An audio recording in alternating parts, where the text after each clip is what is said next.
विश्व की अमूल्य धरोहर श्रीमद् भगवद गीता महाभारत की रचना महर्षि वेदव्यास ने और लेखन भगवान श्री गणेश ने किया।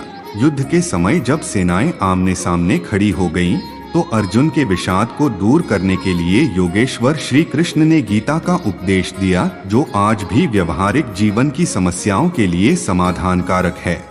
क्लैब्यमास्मगम पार्थ नैतत्वयुपपद्यते क्षुद्रम हृदय दौर्बल्य त्यक्त्वोत्तिष्ठ परंतप कायरता है, चाहे वह करुणाजनित हो या भय जनित। अपने स्वत्व और अधिकारों की रक्षा के लिए हमेशा तैयार रहना चाहिए, अन्याय का सदैव प्रतिकार करना चाहिए और पलायन नहीं पुरुषार्थ का चयन करना चाहिए। कर्मण्येवाधिकारस्ते मा फलेषु कदाचन माँ कर्म फल है तुर्भूर्माते संडगोत्स्व कर्माणि। केवल मनुष्य को ही यह सौभाग्य प्राप्त है कि वह नए कर्म करने के लिए स्वतंत्र है, जिससे उन्नति के शिखर पर आरूढ़ होकर उपलब्धियों के कीर्तिमान रचकर इतिहास में अद्वितीय स्थान प्राप्त कर सकता है।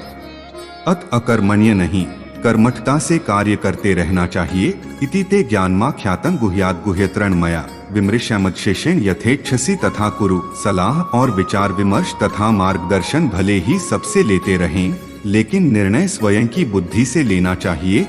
श्री कृष्ण ने अर्जुन को पूरा ज्ञान देने के बावजूद यह स्वतंत्रता दी थी कि वह स्वविवेक से निर्णय ले और कार्य करे। पराश्रित नहीं, स्वाश्रित होने का आह्वान कर व्यक्ति को स्वावलंबी एवं आत्मनिर्भर बनने का संदेश दिया है। अनुद्वेगकरण वाक्यं सत्यं प्रियहितं च यत् स्वाध्यायाभ्यसनं चैव वाङ्मय तप उच्यते। तप 3 प्रकार के बताए गए हैं। शरीर, वाणी और मन तीनों का उपयोग लोकहित में करना चाहिए। वाणी मनुष्य की सबसे अच्छी मित्र है।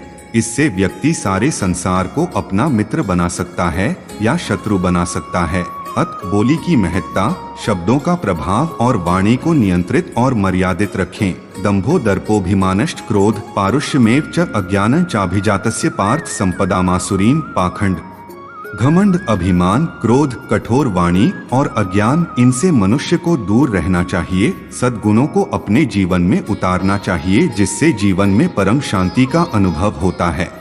तद्विद्धि प्रणिपातेन परिप्रश्नेन सेव्या उपदेक्ष्यन्ति ते ज्ञानं ज्ञानिनस्तत्वदर्शिन। सच्चा ज्ञान आसानी से नहीं मिलता, क्योंकि केवल सूचनाओं को पढ़कर ज्ञानी नहीं बना जा सकता।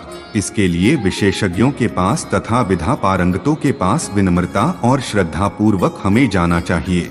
तभी सही लक्ष्य एवं वास्तविक शिखर स्पष्ट दिखाई देने लगेगा। नहीं ज्ञानेन सदृशं पवित्र में विद्यते। इस संसार में ज्ञान के समान पवित्र करने वाला दूसरा कोई साधन नहीं है। श्रद्धावान लभते ज्ञान, ज्ञान के प्रति जिज्ञासा होगी तभी ज्ञान प्राप्त होगा। ज्ञान लब्ध्वा परां शांतिं चिरेणाधिगच्छति। क्योंकि शांति साधनों से नहीं, ज्ञान से प्राप्त होती है। ये यथा मां प्रपद्यन्ते तांस्तथैव भजाम्यहम्। मनुष्य को व्यवहार करते समय बहुत सावधान रहना चाहिए, क्योंकि जैसा व्यवहार करोगे वैसा ही तुम्हारे साथ भी होगा। हतो वा प्राप्स्यसि स्वर्गं जित्वा वा भोक्ष्यसे महीन् तस्मादुत्तिष्ठ कौन्तेय युद्धाय कृत निश्चय। निर्भीक होकर कर्म करने से असफलता भी कीर्ति, यश और मान दिलाती है। भयग्रस्त मनमस्तिष्क से किए गए काम में सफलता मिल भी जाए तो वह सम्मानीय, वंदनीय नहीं हो सकती। दुःखेष्वनुद्विग्नम्ना सुखेषु विगतस्पृह वीतराग भय क्रोध स्थितधीर मुनिरुच्यते। आदर्श व्यक्तित्व वाला व्यक्ति विपरीत परिस्थितियों में विचलित नहीं होता।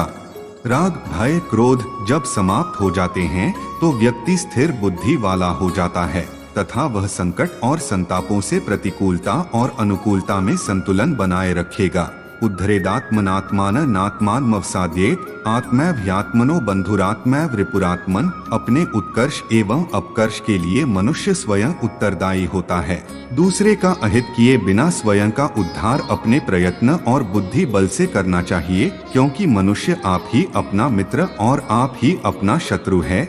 अनन्याश्चिंत्यन्तो मां ये जना पर्युपास्ते तेषां नित्याभियुक्ताना योगक्षेम वहाम्यहम्।